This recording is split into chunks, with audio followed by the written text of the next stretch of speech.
I'm having the worst time. Welcome to Bad Watch. Wait, are we starting? Yay. Okay. Hi, guys. Hi. Hello.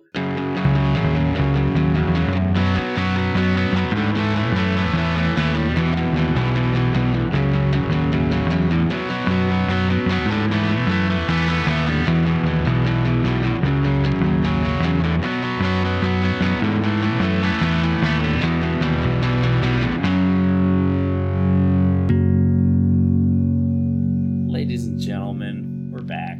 Yay! Andy is, for some reason, really excited to talk about this show. It was so bad. However, am not at all excited. I didn't sleep well, and also this is a really fucking bad show. It's delightful, okay? So, Netflix has a science fiction program called Another Life, presumably titled so because Second Life was taken by a much more popular thing. You think they're... Although I have no idea if we're supposed to believe that the people in this show live multiple lives. I thought it was more like the writers need a second life, but they couldn't use that, so they chose, we'll take a second life to work on. If writing this show was a video game, I'm convinced that the writers would, try to think of the most inventive ways to kill themselves, because they're all so depressed working on this show. I mean, they failed on this show. It's just so bad. So we watched Another Life, and because there's only one season for now, we hope to God there's only one season ever, we watched Another Life, episode 6, appropriately titled, I Think We're Alone Now, which is it's the same as that 80s song, I Think We're Alone Now. Yeah. Sung by that redhead in, shopping malls across America. Yeah. I wasn't alive then, but I did watch I Love the 80s on VH1, so... It's like I was there. I was just staring at Evan to see if that would cause him I was to around for most around. of 1989, so it was like I was there. I was sort of surprised. Did they use that song during the... I don't think they used anything besides stock, ominous synth music. Yeah, okay. There was certainly no licensing happening. Yeah. Well, they're trying to save money because they spent on that CGI budget.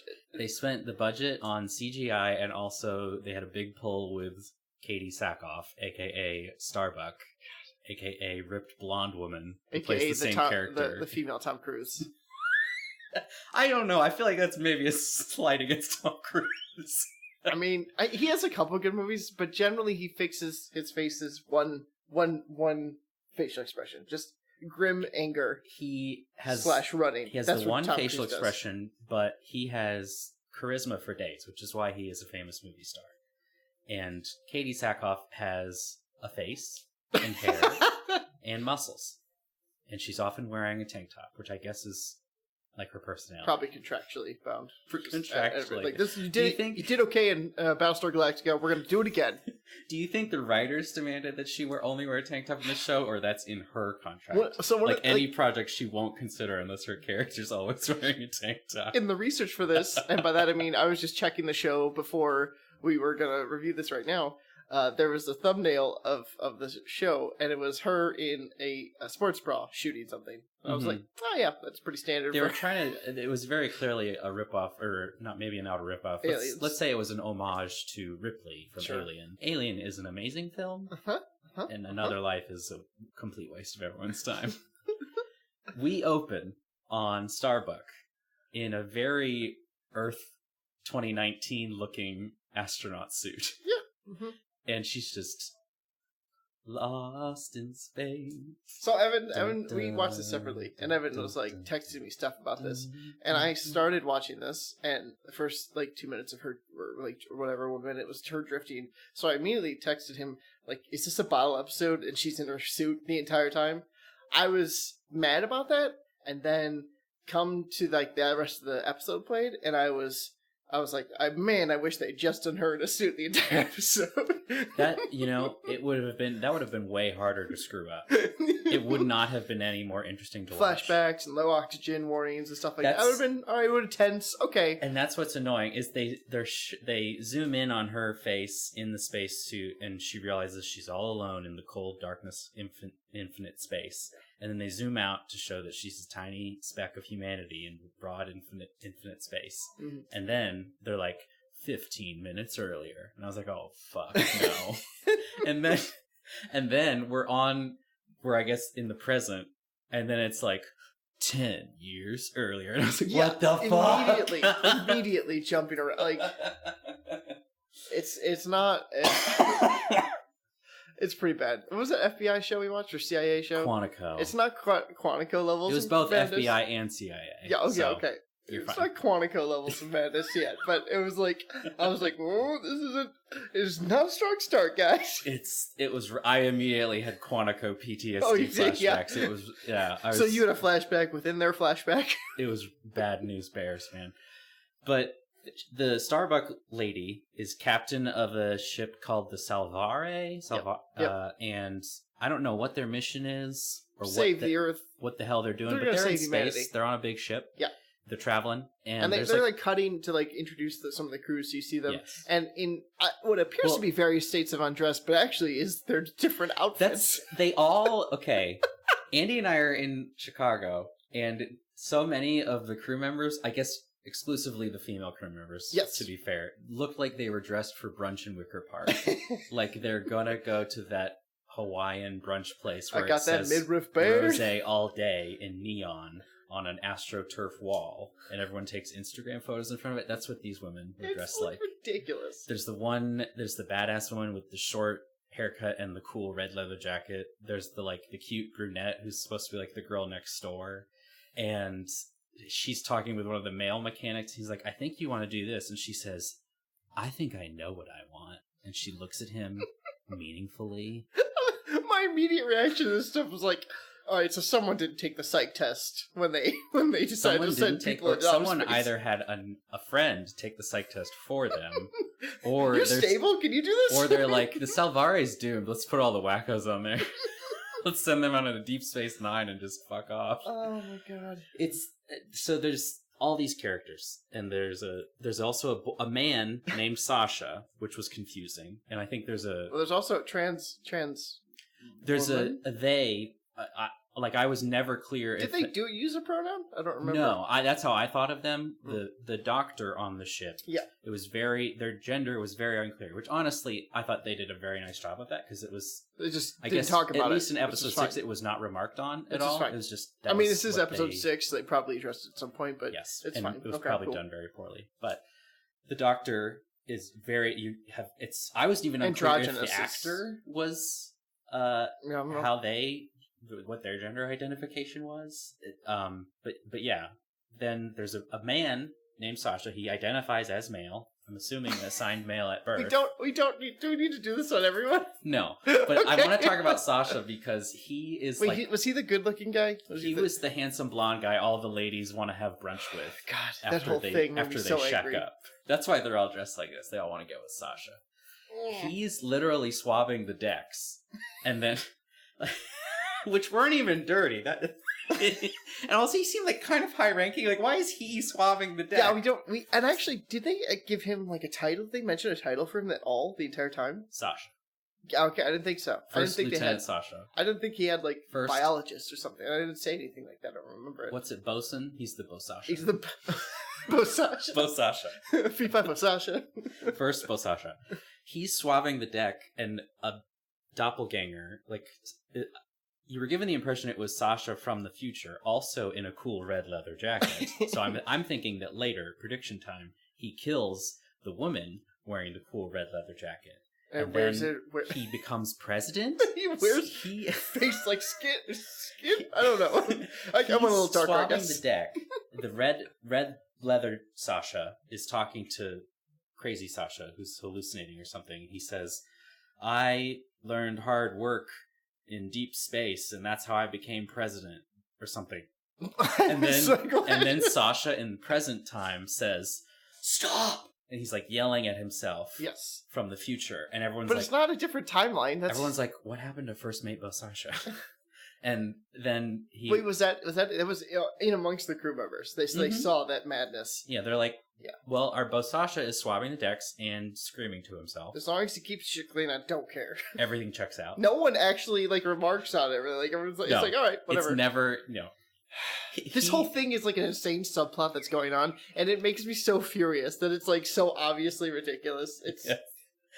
I was convinced by the end of this episode that they were all part of some really unethical experiment to see either how fast all of them would die or just how fast they would kill each other. Return to our tribal roots. You're not part of my group. They don't do any science. And that's, I guess, their whole thing. And when the episode starts, something is wrong with their ship, and there's an AI on board. I think they call him David. He takes the form of a handsome African-American gentleman. Yeah, a British dude. Yes. So he shows up, and because one of the mechanics says, well, I think we need to wipe David's hard drive and reset him. Yes. And then David shows up, and he's like, I would appreciate it if you did not do that. Yeah. Please I'm don't sorry, kill me. Hal. You can't do that. I can't let you... I can't let you do that. And then he starts glitching out, and his hologram gets all weird. This is on fire. This is on fire. Yeah. This is on fire. And then he disappears. And they all just stare at him for a minute, and they're like, well, what I think do we they're... do? I don't know. My impression was they're like, David, you're the fucking ship. Put out the fucking fires. Why are you telling us this nonsense? And then he goes away. But apparently there was later. a bug thing that got onto the ship and was messing with it. And not a computer virus, a literal bug. Literal bug messes with computers, so that's a thing. And then the one brunch lady wasn't sure how to fix it, even though she literally pulled the carcass of the bug out of some component. I feel like you swap out that component. I don't know. And then she's like, I guess it might take a while. And I was sort of with you. I was like, that doesn't look like a big part. I think they probably have spares if bugs can get into it that easily. And they showed the ship, and it's this gigantic thing, which is okay, so they definitely have tons of spares of everything. So, but apparently not. What Andy is not mentioning is that the ship is in 2 parts. 3 parts. Well, 4 parts? It's 4. It's a round thing. There's a big round thing. And then there's a big phallic thing going into the middle of the big round thing. There's 3 big phallic things, I think, right? There's 3 sections. They're all in one big phallic thing. They're in a group. My phallic thing? It's a phallic thing going into a big donut. And who did this ship design? I think it was the CG, the VFX people, and they're like, we're not getting paid enough for this. We're gonna put a fun sex joke in here. But then we get our second flashback where Starbuck is on Earth or some planet or something, and she's a scientist working in a laboratory where someone just randomly walks in and steals some of the experiment and then goes downstairs, and downstairs is a future Spencer's Gifts. And she chases. She gives chase. And Starbuck's lab partner is like, it's not worth it. It's so. This is so weird. Again, we are episode 6, right in the middle of things, right? So we're hopping in. But it's so clear. Part of the frustration with this is it's so clear that they have not done the work of building this world that you're supposed to be invested in, or these characters. You're just supposed to oh, Starbuck is doing science shit. Cool. And then she's running down through the future Spencer's Gifts. And who is it but it's the cool red leather jacket lady with short hair in the future, but now. Is it Cass? Cass. Yes, Cass, but she has long hair now. And she takes Starbuck hostage. Or they have friends that snag her. And so this is so. And there's a Spanish-speaking gentleman, correct? That's a gangster. That's Cass's boss. Cass just watches the hostages. Nico Starbuck's character, they sort of become closer during this time. But it's who's Nico? Nico's Starbuck's character. Can we just call her Starbuck? I'm getting confused. So Starbuck and Cass have grown closer over the course of this hostage situation. So, Also, apparently these hostage situations are totally normal and par for the course and happen all the time. She was in Brazil or something, and was doing real science in Brazil. That's a real slam against Brazil. But at one point, Cass's character does say, didn't they train you for this? You're going to be taken hostage. They'll pay up, and you'll go home without any bruises or whatever. It's so insane because they showed that flashback, and I was like, wait. So the person that was involved in your hostage situation is now your crew member. Literally first mate, not first host Sasha, first mate. It's insane. I was like, what? Because so obviously there's an issue. What? Yes, when Starbuck is not on the ship, Cass is in charge. Yep. It's so bizarre. So they have this weird frenemy relationship. Oh my god. And so let's get through the whole flashback right now because not much happens, but it keeps coming back throughout the episode. There's like 3 more that link back to it. Yeah. Yes. So Cass has Starbuck, and her gangster boss is like, yes, muy delectable. Like, he's excited to make them moolah off Starbuck's and booty. So they have Starbuck in a holding cell or something, and Cass is sitting there reading, like being a dork. They're gonna make booty off of Starbuck's booty. I mean, that's the whole premise of the show, I think. It was a microcosm of the whole show. Yeah. Okay, alright, got it. Yeah, someone in a boardroom is like, what's Katee Sackhoff doing? Cass and Starbuck, they're bonding, and it turns out Cass is like some sort of savant autodidact who knows she's a big fan of Stephen Hawking, and she's got a lot of time to read in between the hostage situations. Yeah, because literally her entire job is babysitting the hostages for the gang people. And also, I was like, she's going to ruin her eyes if she keeps reading in that dark room. I've been there. You can't do that. You gotta get less moody 20 moody space to read. Get some good overhead light. Natural. Yeah, anyway.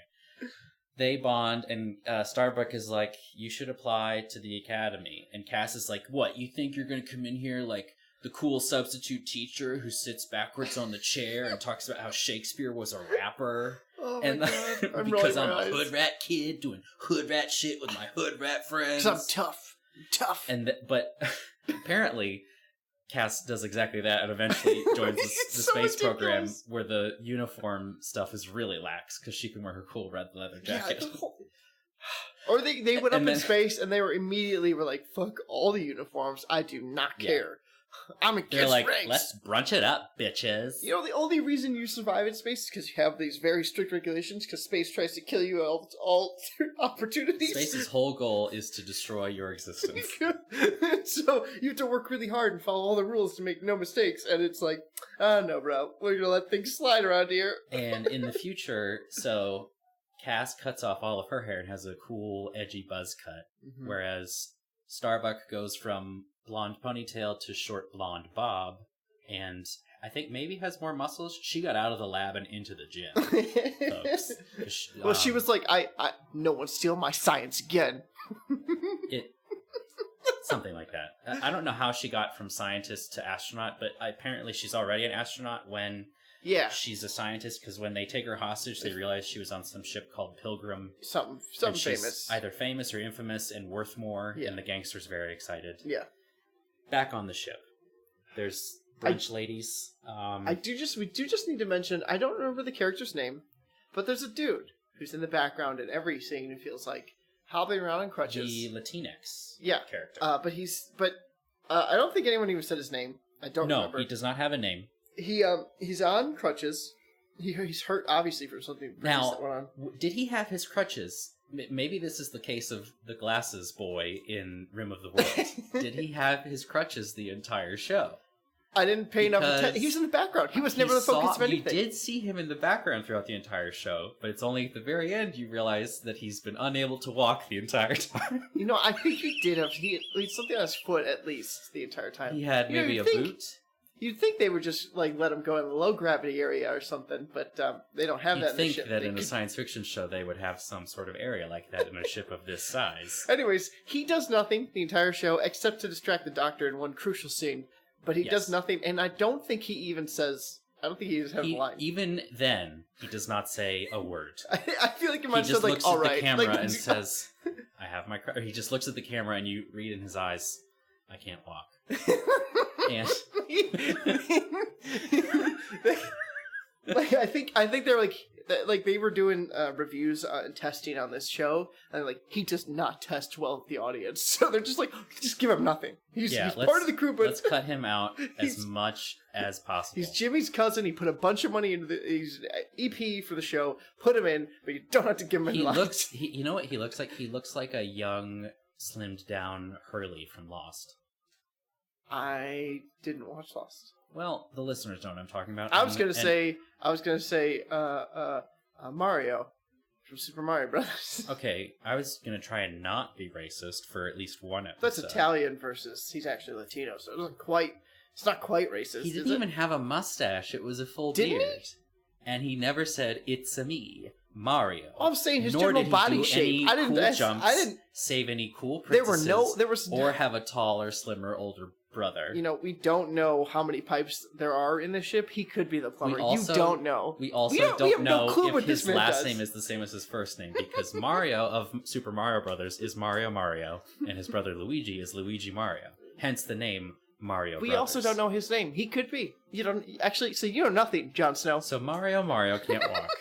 But let's get back to the main thrust of this show. Run with the racism. So when the AI being David freaks out and there's fires all over the ship, the penis part separates from the circle part. Two penis parts.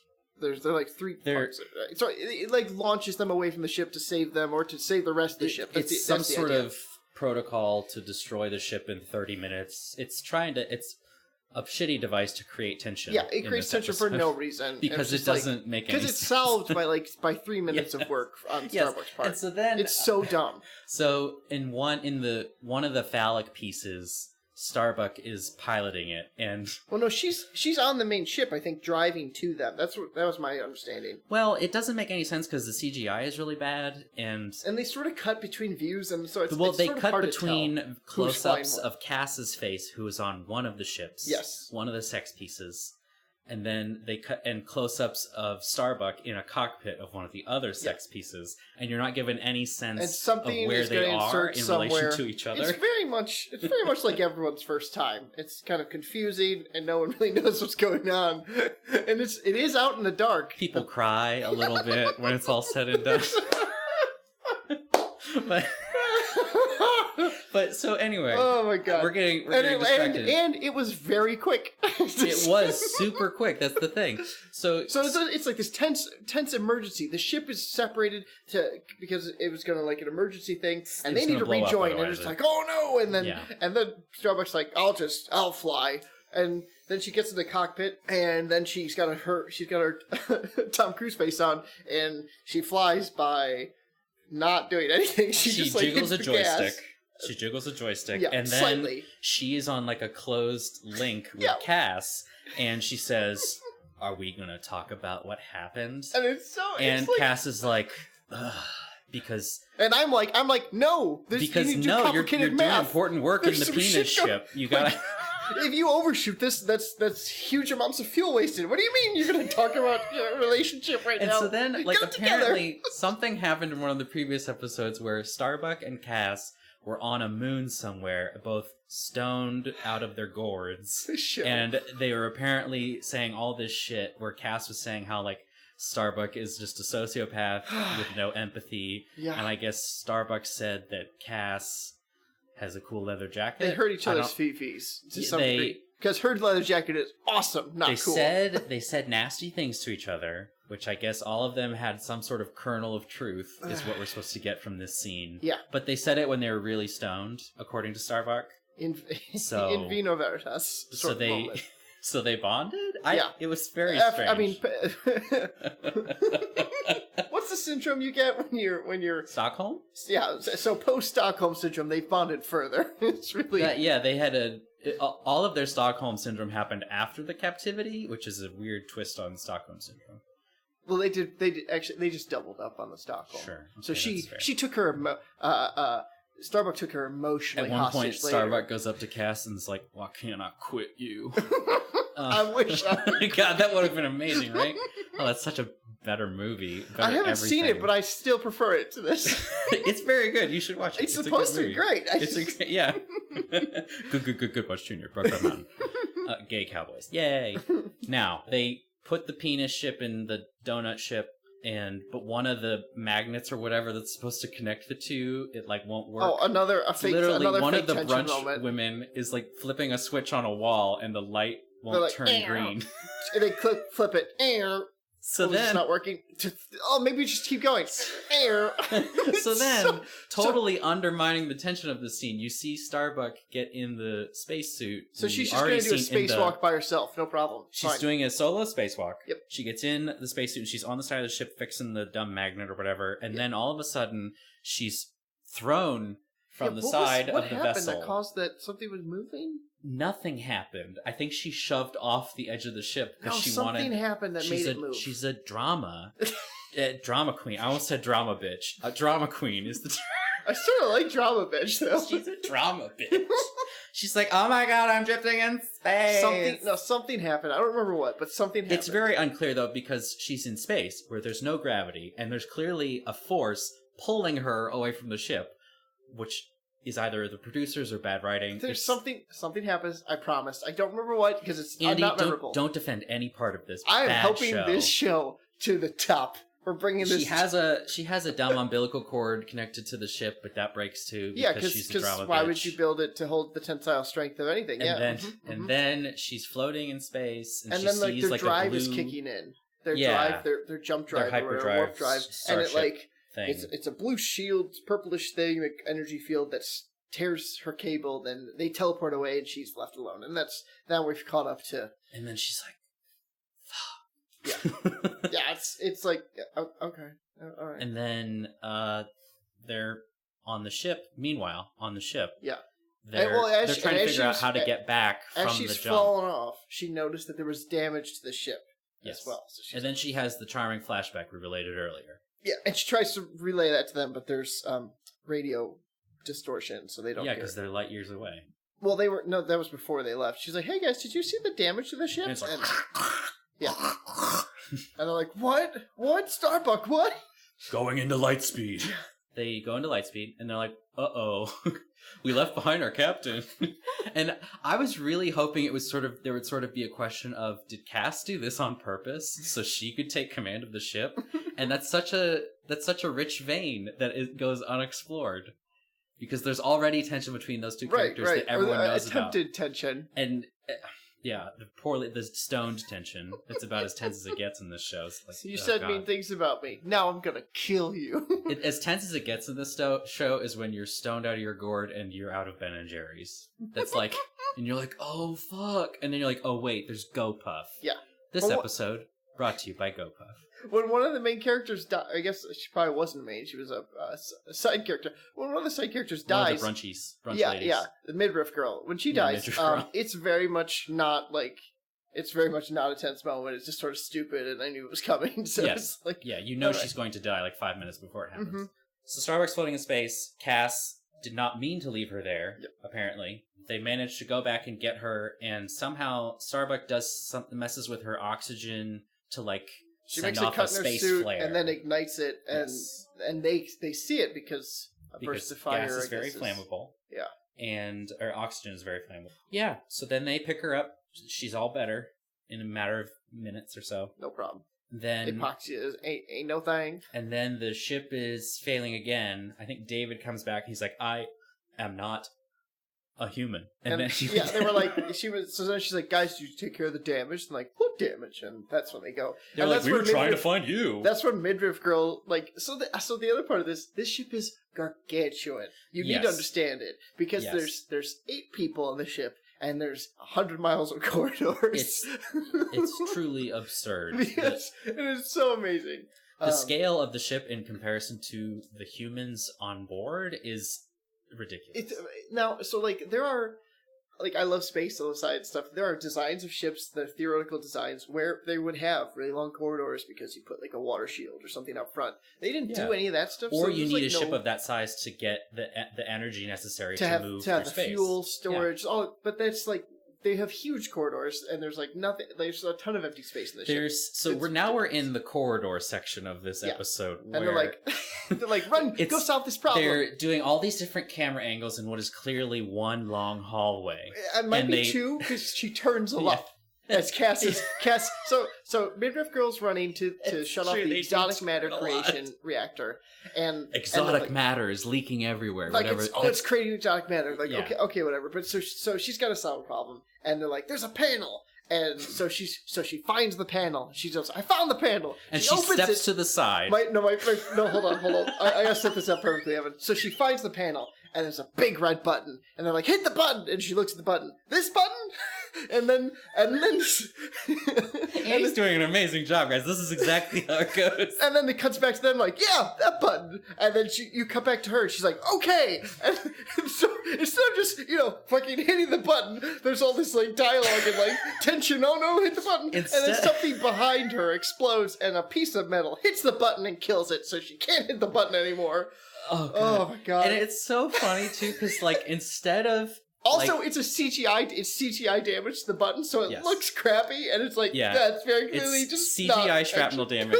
But what's hysterical to me is that the writers or whoever did this show was like, we need to cut back and forth between these two people who are clearly in the same hallway but miles apart somehow. Yeah, it would have been so much more dramatic to have both of them on the scene trying to, like, maybe the panel's locked and they have to pry it open, and then they're like, hooray, and then the shrapnel comes in and kills midriff girl through the head, and it hits the button behind her. Yeah. Because literally at one point, she finally gets it open, she very clearly steps to one side, is like, I got it open, and then the shrapnel comes flying past her face. Yeah, and it's like, okay.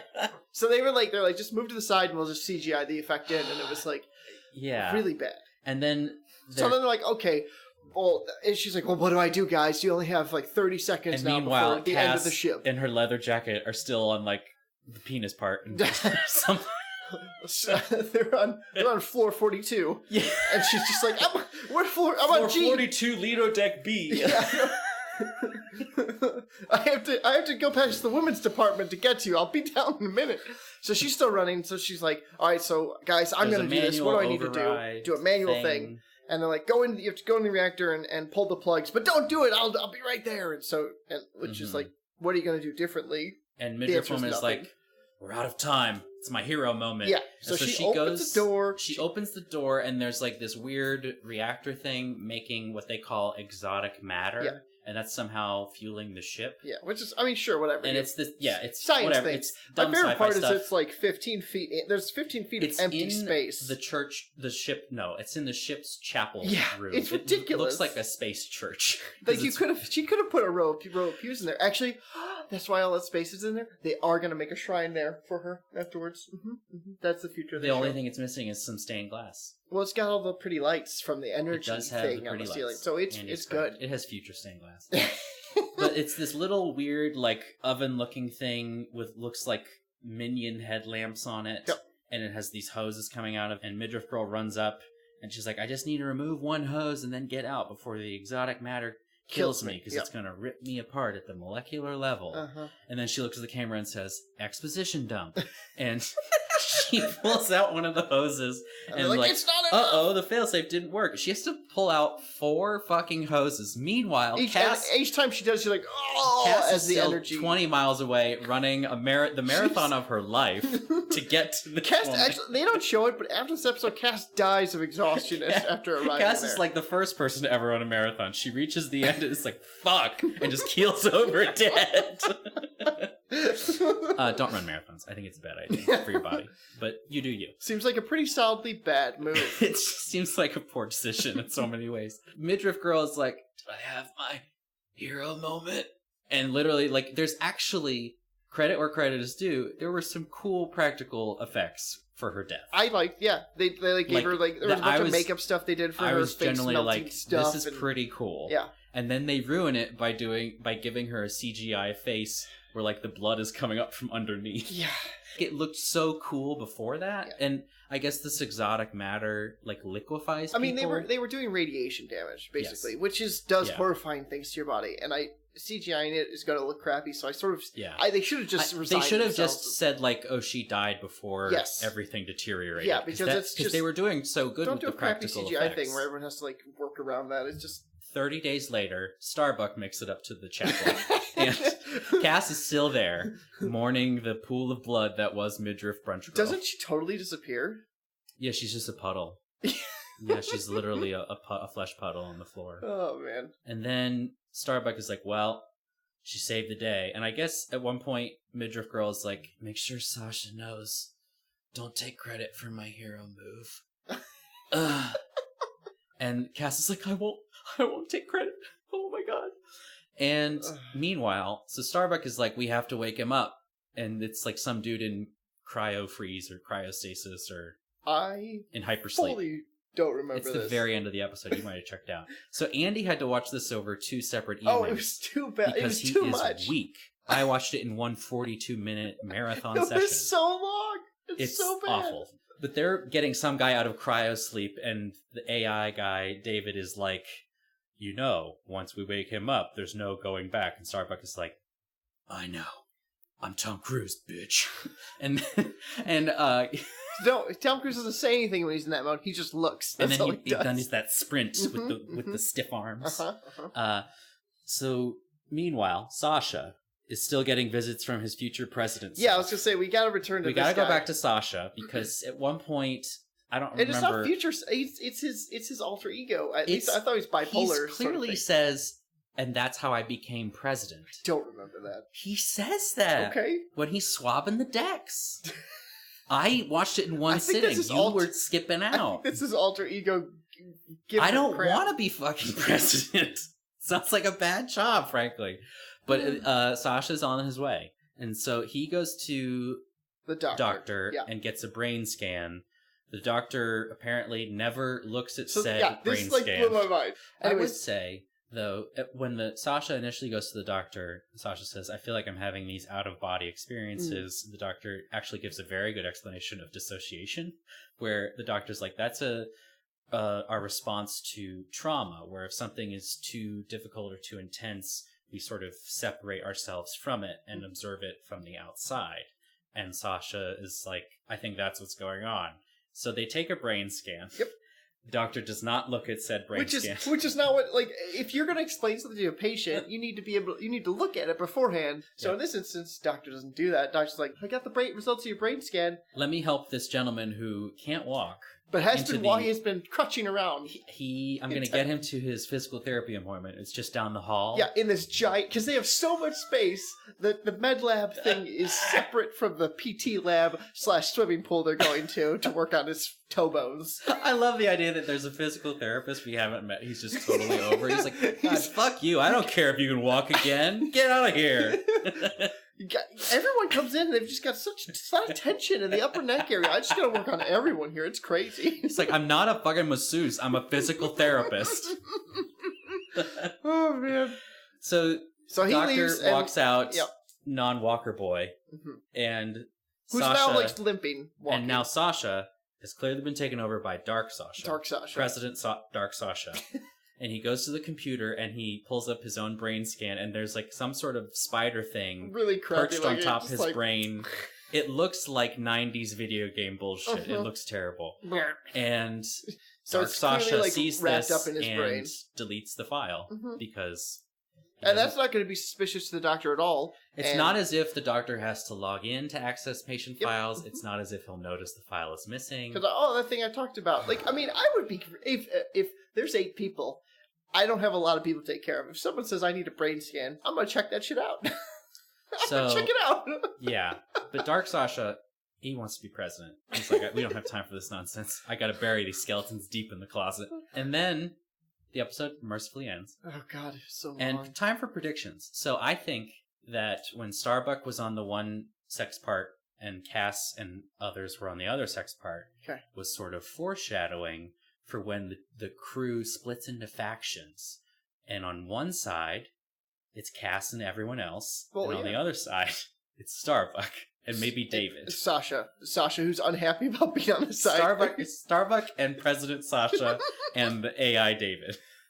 AI glitchy AI David, who's setting the ship on fire because he's a little pyro now. Yeah, and that's again how they split up. Yes, no, I agree with that vision entirely. Yes, and then somehow Cass saves the day, but Starbuck is going to be the one who takes credit.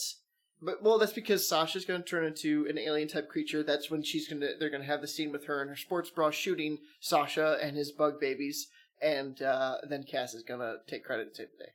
No, I think Cass is somehow going to actually be the savior, but really? she's still not going to take the hero moment because Midriff Girl told her not to. And Starbuck will. Okay. And that sets up more tension for season 17 of this show. May Jesus. It, in Nomine Patri, Spirit the Santo, may it go on forever. And like I said before, this episode is brought to you by GoPuff. If you're feeling munchy, and you're related to me, or you're very stoned, call up GoPuff on your smartphone. It's basically anything you can get at CVS, they'll deliver to your front door for an exorbitant fee. They didn't pay us anything, so I can sort of make up the copy as we go. It's a real thing, though. This is actually one of our real services. Like, this feels real, but you're saying it with your sarcastic tone, so I actually cannot grasp It's entirely real, and I'm describing it as the only way I describe things. I don't know what you're talking about. Go, Puff. Get your shit today. Good watch. All right. So, I made sure Andy did his homework. I'm not waiting for Evan to do his while I think furiously about what I liked to watch recently. So my good watch this week is a show that's on Netflix that Allison introduced me to, and she loves it so much she's watched it multiple times. It is called Derry Girls, and it is absolutely phenomenal. I have to recommend it to everyone. Is it Derry Girls like cowgirls? Derry is in Ireland, Irish. How is that spelled? Derry. There you go. Now people can search for it on Netflix. You're welcome, everyone. Derry Girls. I got you. It's really great. It's taking place during the time of the Troubles, and they're a bunch of they are Catholics. I think they're Catholics. It's yes, Andy. Jesus, how are you not sure they're Catholics if you've watched this show? I mean, the difference. They go to Catholic school. Okay, it's set in the Troubles, and they literally have an episode where they meet a bunch of Protestant. I forgot. I couldn't remember if they were the Protestants or and they were amazing. I couldn't remember if they were the Protestants or the Catholics. Anyways, it's phenomenal. It's a bunch of hijinks of like young girls plus one young boy who goes to an all-girls school, and it is super excellent. Really fast, tight writing. Very funny. You can watch it multiple times because you'll pick up on jokes that you missed the first time around. I highly recommend it. I love they call the high schoolers in the show, the main characters, the adults call them the Waynes, which is like a portmanteau of the Weans, mm-hmm. and it's so charming and adorable. I just want to call everyone my little Wayne. Like, God, it's best. The nun characters were my favorites. The headmistress at their Catholic school is incredible, to be sure. She's a nun, and they're like, like one of the teachers complained, like, "Oh yeah, I got much better pay, and I can get a lot better accommodations." Mm-hmm. And the nun's like, "It's one of the reasons I got into this gig." Free accommodation. Free accommodation. And it's like, okay, there you go. So that's on Netflix, Derry Girls. Another thing that's on Netflix that you can watch instead of Another Life, unless you're feeling masochistic, is called Enemy, which I'm very excited to talk about because it's by one of Andy's and my favorite directors, Denis Villeneuve. I don't know this. Starring Jake Gyllenhaal, who I think is incredibly talented and doesn't get the credit he deserves. Again, go watch Brokeback Mountain and you'll see what I'm talking about. He's an enemy, okay. And even further, one of my favorite writers, the late great Jose Saramago, he was a Portuguese writer, regretfully passed away maybe 10 or so years ago, and won the Nobel Prize for Literature. He wrote a book called The Double, which is what Enemy is based on. Huh. And I think the reason they said it's not called, the movie's not called The Double, because there was a Jesse Eisenberg movie based on the Dostoevsky book called The Double that was coming out the same year. So anyway, but it's so cool. It's this guy, he's a sort of a depressed college professor, and he's watching a movie that a colleague recommended he rent, and he sees a person who looks exactly like him as like a bit part actor in the movie. And so he tracks this guy down and things just get crazy. It's so cool. One of my favorite little tidbits maybe about Denis Villeneuve and this movie ever are that all of the actors had to sign an NDA saying that when they were doing press to promote the film, they would not say what the motif or the image of spiders in the film meant. Which is so fucking cool. Because spiders are a recurring motif in the film. I love that Denis Villeneuve was like, no. You will not talk about the spider. Yeah, my arachnids. My arachnids. God damn it, Jake Gyllenhaal. It's so fun. It's 90 minutes. It's a little disturbing. It was one of those again where I watched it and I wanted to watch it again. It's really cool. Okay. I'll check that out. On Netflix. But yeah. Is it a horror or... It's like more dark? Like a creepy thriller. Okay. I would not say horror at all. Yeah, like, no jump scares or anything. Yeah. Just sort of unsettling. Okay. That seems like a good vein you've been mining lately. That's my shit, man. Totally, that's my unsettling. Shit. Yeah. I like feeling squicky at the end of my movies. That's lame. That's for suckers. I'm not talking about The Lobster, which a lot of people do like. I just found it extremely disturbing. I enjoyed that. It's ridiculous, but I enjoyed it. So, Lobster's also on Netflix, I think. Dating, get out there. Don't become a lobster. Or maybe you're looking for the lobster. I don't know. He's Andy. That guy's Evan. And this is Bad Watch. Yay. Good night. We made it. The end. Salute. You're welcome. Cheers. Bye.